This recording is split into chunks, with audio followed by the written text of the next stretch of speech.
Esta madre, la viuda y sus hijos, como miles de familias en Colombia, mantienen en la soledad de su tragedia el recuerdo vivo de sus seres queridos.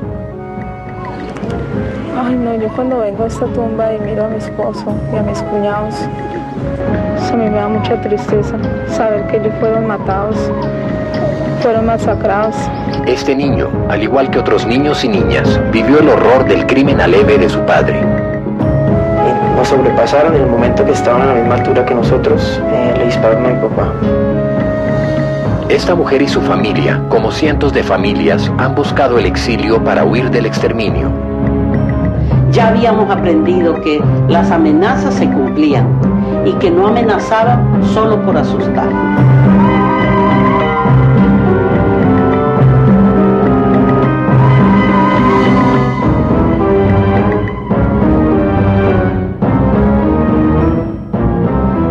En septiembre del 2001, por iniciativa de la Comisión Interamericana de Derechos Humanos, se reúnen los demandantes y familiares de víctimas con los representantes del Estado colombiano para dar inicio al proceso por el esclarecimiento del exterminio del partido político legal Unión Patriótica.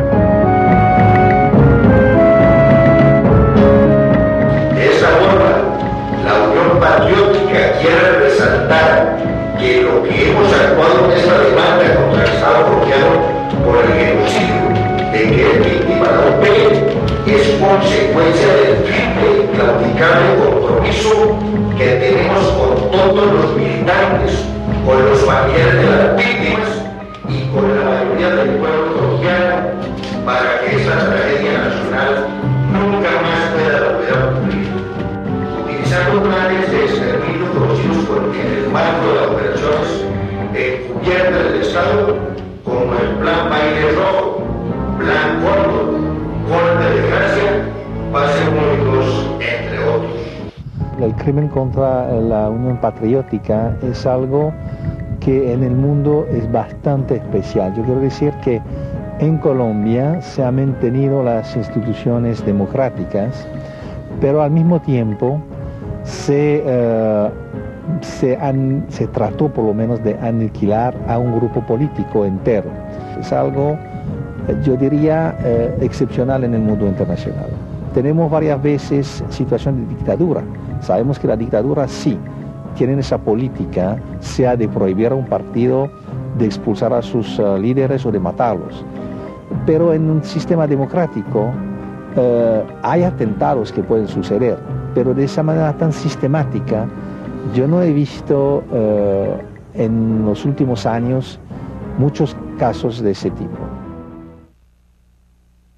La Unión Patriótica surge en 1985, en el contexto de los diálogos de paz celebrados entre el gobierno de Belisario Betancur con el grupo insurgente de las Fuerzas Armadas Revolucionarias de Colombia, FARC.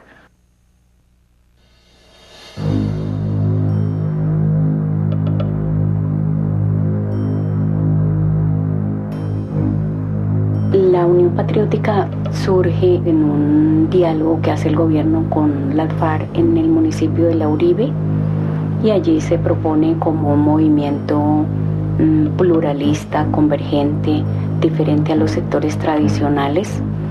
Y esta propuesta es como una avanzada que hace la FARC con la intención de que una vez que lleguen a los acuerdos de paz con el gobierno, ellos podían involucrarse en este movimiento político y hacer una política civilista.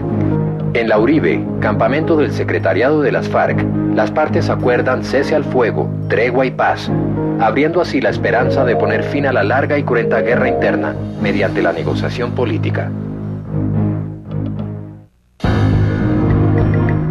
La idea de un movimiento político amplio, incluidas las guerrillas de las FARC, con plenas garantías y seguridad por parte del Estado para desarrollar su trabajo político y electoral, entusiasmó a los líderes populares de las distintas regiones del país. Bueno, la propuesta de diálogo nacional de Belisario Betancur nos entusiasmó mucho y nos vinculamos. Y se vinculó también gente del Partido Comunista, se vincularon los líderes que trabajaban en la lucha por la vivienda, se vinculó la Coordinadora Obrero Campesina Popular. Todos nos vinculamos al gran diálogo nacional. La Unión Patriótica pretendía recoger ese descontento ocasionado por los partidos tradicionales.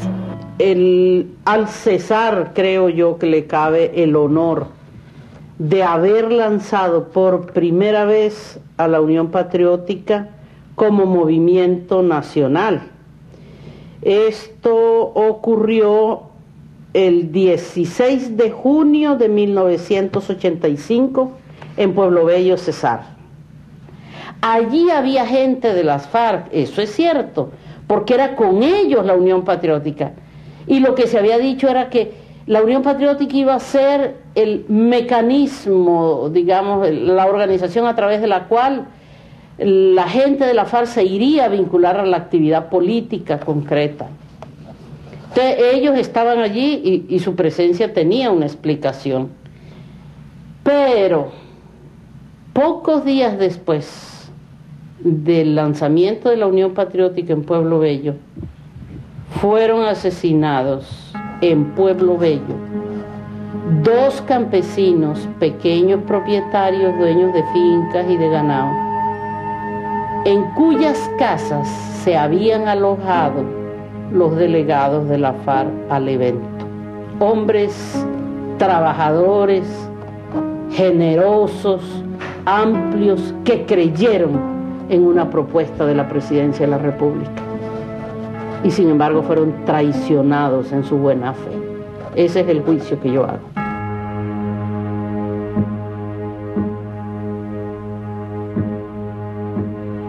El último día que vi a Miguel Ángel fue el 4 de septiembre de 1984. Él tenía que hacer un viaje a Puerto Boyacá, que es la región en donde se crearon los grupos paramilitares. Pues realmente no es mucho lo que recuerdo de mi papá.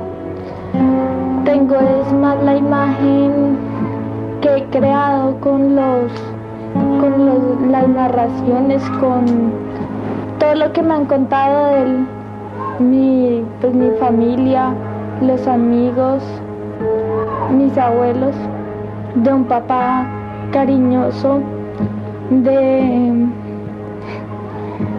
alguien que estaba preocupado por la sociedad en la que vivimos y que quería darle pues a su familia y al resto de familias pues un país mejor, un país donde convivir, donde poder vivir en paz.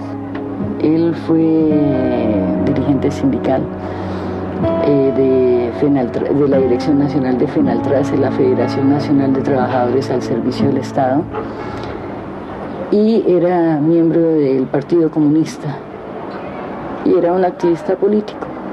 Me acuerdo del día que lo desaparecieron, él siempre nos daba de mesada, nos daba 25 pesos.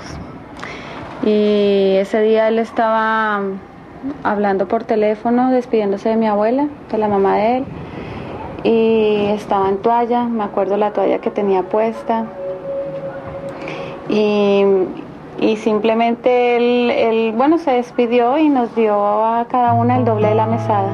Yo le pregunté a un compañero que le desaparecieron su hijo si él pensaba cada noche qué había pasado con su hijo, como yo pensaba cada noche qué había pasado con Miguel Ángel. Y realmente de alguna manera me arrepentí de haberle hecho esa pregunta por la respuesta que me dio, que fue muy dolorosa. Me dijo: Gloria, llevo 1107 noches pensando en 1107 muertes diferentes de mi hijo. Cada noche pienso en una manera distinta como lo mataron. Es decir, es un sistema de tortura permanente, es un sistema de tortura en donde cuando tiene una opción seria de poder saber la verdad, siente miedo de esa verdad, siente miedo de enfrentarse a la verdad, es decir, le desbaratan a uno la vida totalmente. Precisamente eso es lo que quieren los desaparecedores, La UP logra resultados sin precedentes para un grupo de oposición. Son elegidos por voto popular 9 congresistas y 3 suplentes, 12 diputados. Son nombrados 14 alcaldes y 350 concejales a nivel nacional. 2 comandantes de las FARC en tregua son elegidos para el Parlamento colombiano. Cuando pasaron las elecciones y los 14 parlamentarios que salen y empiezan a ser asesinados uno tras de otro.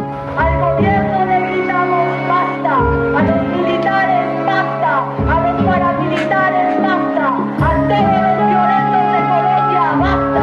Eso realmente, yo creo que para todo el país, para todo el mundo era impresionante ver caer a hombres tan íntegros, profesionales muy preparados, como Pedro Anel Jiménez, como Leonardo Posada, como toda esta gente.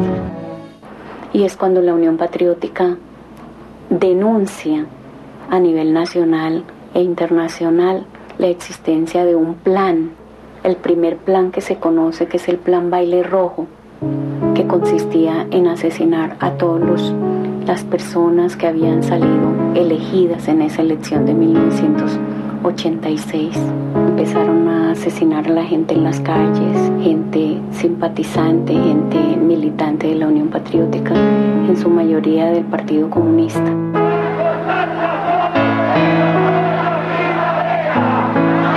Todo esto rompe la negociación. Se rompe la negociación porque las ofensas y los atentados contra los miembros de las FARC, contra los guerrilleros de las FARC que destacaron para hacer política en los pueblos, con los campesinos, fueron siendo asesinados, por lo cual ya a finales de 1987, ya en el 88, las guerrillas se devolvieron hacia el movimiento insurgente, ¿sí? Y quedó la Unión Patriótica sin estos dirigentes guerrilleros. La Unión Patriótica con su propia dinámica, con su gente de la población civil, de la sociedad. Estamos pagando el tributo de la guerra sucia, sino que ya también el partido de gobierno ve caer a sus mejores hijos bajo el del gobierno que lleva el nombre de Barco. Se han masacrado de la manera más salvaje a varios dirigentes y militantes de nuestro movimiento político. En consecuencia le hemos dicho al gobierno nacional que nos defina si tenemos derecho a vivir o no en nuestro país. Lo conocí en Ubaque, que es nuestro pueblo natal. En el pueblo lo recuerdo como un muchacho alegre, muy inteligente, un hombre muy sencillo, muy querido por todos sus compañeros de colegio, sus vecinos. Era un hombre que a todas partes a donde él llegaba irradiaba alegría. ¡Ganaron! Él fue el fundador de Azonal Judicial. Adoró la carrera judicial, fue su vida. Con cada uno de nosotros quiso compartir momentos especiales. Me acuerdo cuando era presidente de Azonal Judicial, en las reuniones de sindicato en diciembre, nos llevaba a nosotros, muy bien vestidos, nos compraba un vestido, a cada uno diferente, nos presentaba a sus amigos, nos incluía en su actividad cotidiana. Cuando él fue retirado del Poder Judicial, le propusieron ser candidato a la presidencia por la Unión Patriótica porque sus amigos y sus compañeros sabían de las calidades y de las cualidades de Jaime. Un hombre limpio, un hombre claro, un hombre honesto y capaz. Él quería y creía que podía en este país lograr un país libre, un país armónico, un país lleno de oportunidades para la gente menos favorecida. Algunos estamos amenazados de muerte por nuestra fidelidad desde cuando éramos jóvenes a la patria, al pueblo, a los trabajadores y a la causa del socialismo. Él era una de las personas más amenazadas de aquí del país, a raíz de todas sus denuncias, a raíz de todo lo que él quería hacer. Nosotros sabíamos de las amenazas porque nos enterábamos por la noticia.